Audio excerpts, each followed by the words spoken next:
இன்றைக்கி இந்த தலைப்பில் சில காரியங்களை தியானிக்கலாம். கிருபைனா நம்ம காமனாக எல்லாருக்கும் தெரிந்த ஒரு வார்த்தை தான்.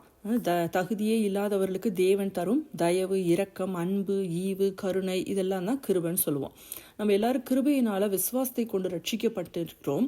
இது நம்மளால் உண்டானதல்ல, இது தேவனுடைய ஈவு. இது நம்ம எல்லாருக்கும் தெரிந்த விஷயம்தான். அப்போ இந்த கிருபையினால தான் எல்லாருமே ரட்சிப்பே உண்டாகி இருக்கு அப்படின்னு சொல்லிட்டு, அப்போ இந்த கிருபையை பற்றி ஆவியானவர் எனக்கு சில காரியங்களை வெளிப்படுத்தினார். அதை எனக்கு ஷேர் பண்ணுறேன். இப்போ இந்த கிருபை ஒவ்வொரு நாள் காலையிலையும் என்ன பண்ணுறது, புதிதாக இருக்கிறதுன்னு ஆண்டவர் சொல்லியிருக்கிறாரு. அப்போ அந்த ஒவ்வொரு கிருபை உனக்கு போதும், உன் பலவீனத்தில் என் பலன் பூரணமாய் விளங்கும்னு சொல்லியிருக்கிறாரு. அப்போ இந்த மாதிரி கிருபையை பற்றி ஆண்டவர் ஒவ்வொரு நாள் நம்மளுக்கு புதுசாக காலையில் கொடுத்துக்கிட்டே இருக்கிறாரு, டெய்லி. அப்போ எப்படி நம்ம ஒரு அம்மா ஒரு குழந்தைக்கு டெய்லி சாப்பாடு பேக் பண்ணி கொடுத்து விடுவோம். அப்போ அந்த குழந்தை என்ன பண்ணுவோம், சில நேரம் எல்லா சாப்பாடும் சாப்பிட்டு வரும், பாதி நாள் எல்லாத்தையும் மிச்சம் வச்சுட்டு வந்துடும். அப்போ அம்மா கோவப்படுவோம், நான் உனக்கு இவ்வளோ சாப்பாடு கொடுத்தேனே, நீ சாப்பிடலையே அப்படின்னு. அதே மாதிரி தான் டெய்லி என்ன பண்ணுவார் தேவன், காலையில் ஒவ்வொரு நாளும் கிருபையை புதுசாக நம்மளுக்கு கொடுத்துக்கிட்டே இருக்கிறாரு.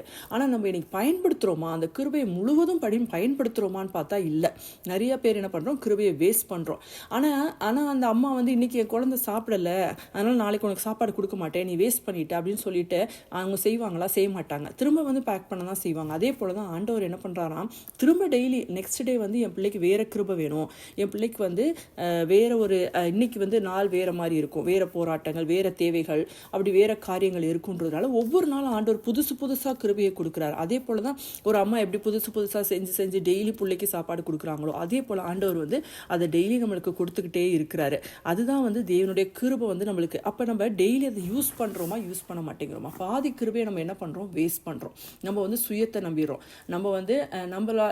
நம்மள்ட்ட என்ன இருக்குது, நம்மள்ட்ட எவ்வளோ பணம் இருக்குது, எவ்வளோ தாளந்து இருக்குது, இல்லை எப்படி நேரம் இருக்குது, எப்படி காரியம் இருக்குது, சூழ்நிலை இருக்குது, இப்படி தான் பார்க்குறோம். ஆனால் அப்படி பார்க்காம நம்ம என்ன செய்யணுமா, நம்மளுடைய ஆண்டவரோட கிருபையே நம்பி இருக்கணுமா. இன்னைக்கு ஆண்டவர் எனக்கு புது கிருபையை கொடுத்துருக்கிறார், இந்த கிருபை எனக்கு போதும். அப்போ இந்த கிருபையை வச்சு இந்த நாள் என்னால் வாழ முடியும், இந்த நாளுக்குரிய தேவைகள் சந்திக்கப்படும், இந்த நாளுக்குரிய பெலன் வரும், இந்த நாளுக்குரிய ஆரோக்கியம் வரும், எல்லாமே அந்த கிருபையில் இருக்குது. ஒரு பேக்கேஜ் மாதிரி அந்த கிருபைக்குள்ளே இன்னைக்கு நம்மளுக்கு என்னென்ன தேவையோ எல்லா காரியங்களும் அந்த கிருபைக்குள்ளே இருக்குது. அதை நம்ம விசுவாசிக்கணும். விசுவாசித்து ஆண்டவர் இந்த காலையில் எனக்கு கிருபையை கொடுத்துருக்கிறாரு, இந்த நாளுக்குரிய கிருபையை கொடுத்துருக்கிறார், அதை நான் எடுத்துக்கிறேன், சுதந்திரித்துக் கொள்கிறேன், அதை நான் பயன்படுத்திக்கிறேன், இந்த கிருபையினால் இதை நான் செய்வேன் அப்படின்னு சொல்லி நம்ம என்ன பண்ணணும், அந்த கிருபையை சார்ந்து கொள்ளும் போது, அந்த சுயத்தை நம்பாமல், அந்த சூழ்நிலையை பார்க்காம அந்த கிருபையவே நம்ம சார்ந்து கொள்ளணும். அதே போல தான் இன்னொரு குட்டி கதை. எப்படின்னா, ஒரு பெக்கர் இருக்கார். அவர் என்ன பண்ணுறாரு, பிச்சை எடுத்து நிறைய பணம் வச்சுருக்காராம். அவர் மரிச்சு போயிடுறாரு. அப்போ பார்க்குறாங்களாம், அவர்கிட்ட அவ்வளோ பணம் இருக்கான். அப்போ அவர் என்ன பண்ணியிருக்கலாம், அந்த பணத்தெல்லாம் அவர் யூஸ் பண்ணியிருந்திருக்கலாம், வாழ்ந்திருக்கும் போது அவர் யூஸ் பண்ணியிருந்திருக்கலாம். ஆனால் தானும் யூஸ் பண்ணாமல் பிறருக்கும் கொடுக்காம அவர் மரிச்சு போயிட்டார். அப்போ அந்த இடத்துல அதே போல தான் நம்ம டெய்லி என்ன பண்ணுறோம், ஆண்டவர் அவ்வளோ கிருபையை கொடுத்துக்கிட்டே இருக்கிறாரு. ஆனால் நம்ம என்ன பண்ணுறதில்ல, யூஸ் பண்ணுறதில்ல, மற்றவங்களுக்கும் அதை கொடுக்கறதில்ல. அப்போ நம்மளுடைய வாழ்க்கையில் இதே நிலைமையில தான் நம்ம போய்கொண்டு இருக்கிறோம். ஸோ அப்படி இல்லாமல் ஆண்டவர் கொடுக்குற கிருபையை நம்ம என்ன பண்ணணும், டெய்லி யூஸ் பண்ணிக்கிட்டே இருக்கணும். அப்போ அந்த மாதிரி தான், அதுதான் தேவனோட கிருபை. இந்த கிருபையவே சார்ந்து வாழ பழகிக்கணும். அப்போ முதல்ல நம்ம யோசிக்க வேண்டியது, கிருபை தகுதியே இல்லாதவங்களுக்கு தேவன் கொடுக்கிறது. நம்ம பாவிகளாக இருக்கும்போது இந்த கிருபை நம்மளை தேடி வந்ததுனால தான் நம்ம இன்னைக்கு நீதிமானாக்கப்பட்டு இருக்கிறோம்.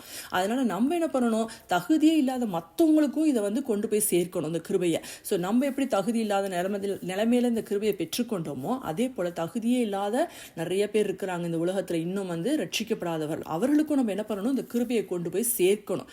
அப்போ அந்த இடத்துல பாவம் மிகுதியா இருக்கிற இடத்துல கிருபை அதிகமாய் பெருகும்னு தான் ஆண்டவர் சொல்லியிருக்காரு. அப்ப பாவத்துல இருக்கிற அந்த ஜனங்களை மீட்டுக்கொள்றதுக்கு தேவனோட கிருபைக்காக நம்ம ஜெபிக்கும் போது தேவன் அவருடைய கிருபையை கொடுப்பார். அதுதான் ஃபர்ஸ்ட் நம்ம தெரிந்துக்க வேண்டியது. அடுத்து நம்ம கிருபையில இன்னும் வளரணும், பெருகணும், கிருபை இன்னும் அதிகமா சார்ந்து வாழணும். இந்த உலகத்தை நம்பாம கிருபையை நம்பி கிருபையிலேயே இருக்கும்போது, அப்ப அந்த இடத்துல கிருபையை நம்பியே நம்ம முன் செல்லும் போது நம்மளுக்குரிய வழிகள் திறக்கப்படும், ஆசீர்வாதங்கள், தேவ சித்தத்தின்படியான காரியங்கள், எல்லா நன்மைகளும் நம்மளுக்கு கிடைக்கும், உண்டாகி இருக்கும். அதுதான் இந்த கிருபையினுடைய ஆசீர்வாதங்கள். அப்போ இந்த இடத்துல நம்ம எப்பயுமே சூழ்நிலையை பார்த்துட்டு, என்கிட்ட காசு இல்லை, என்கிட்ட பணம் இல்லை, என்கிட்ட ஆரோக்கியம் இல்லை, என்கிட்ட தாளந்து இல்லை, என்கிட்ட அறிவு இல்லை, என்கிட்ட அது இல்லை இது இல்லை, இனிமேல் நம்ம சொல்லவே கூடாது. அது இல்லை இது இல்லைன்னு எதுவுமே வேண்டாம், நம்மளுக்கு கிருபை போதும், என் கிருபை உனக்கு போதுமானவர் சொல்லியிருக்காரு. அதனால அந்த கிருபை நம்மளுக்கு போதுமானதாக இருக்குது. இதை நம்ம ப்ராக்டிஸ் பண்ணிக்கிட்டே இருக்கணும். டெய்லி இதை என் ஆண்டவர் எனக்கு இன்னைக்கு கொடுத்த கிருபை எனக்கு இன்னைக்கு போதும், எனக்கு இந்த கிருபை போதும் அப்படின்னு சொல்லி நம்ம சொல்லி சொல்லி ப்ராக்டிஸ் பண்ணி வர வர அதை நீங்கள் விசுவாசிக்க வாழ்க்கையில் உங்களை சுற்றி நிறைய மாற்றங்கள் வரும். உங்களோட விசுவாசத்தை நிமித்தம் அநேக ஆசீர்வாதங்கள் வந்து சேரும். இன்னும் கர்த்தரிடத்தில் நம்ம நெருங்கி செல்லுவோம். இன்னும் நம்ம அநேகருக்கு ஒரு ஆசீர்வாதமாக கர்த்தர் மாற்றுவார். அப்போ இந்த கிறிஸ்மஸுக்கு ஆண்டவர் கொடுத்த ஒரு பரிசு தான் வந்து இந்த கிருபை. நான் கூட இந்த மெசேஜ் வந்து ஆண்டவர் ஆவியானவர் எனக்கு வெளிப்படுத்தும் போது இந்த குட்டி கதை தான் சொன்னார். மதர் அண்ட் டாட்டர், எப்படி நீ அம்மா வந்து மகளுக்கு ஃபீட் பண்ணுற அப்படின்ற மாதிரி அந்த மாதிரி காரியத்தை எனக்கு சொல்லும் போது இந்த ஒரு சின்ன காரியத்தை வச்சு நான் எப்படி ஒரு மெசேஜ் ரெடி பண்ணுறதுன்னு ஒரு நிமிஷம் நான் யோசிச்சுட்டு இருந்தேன்.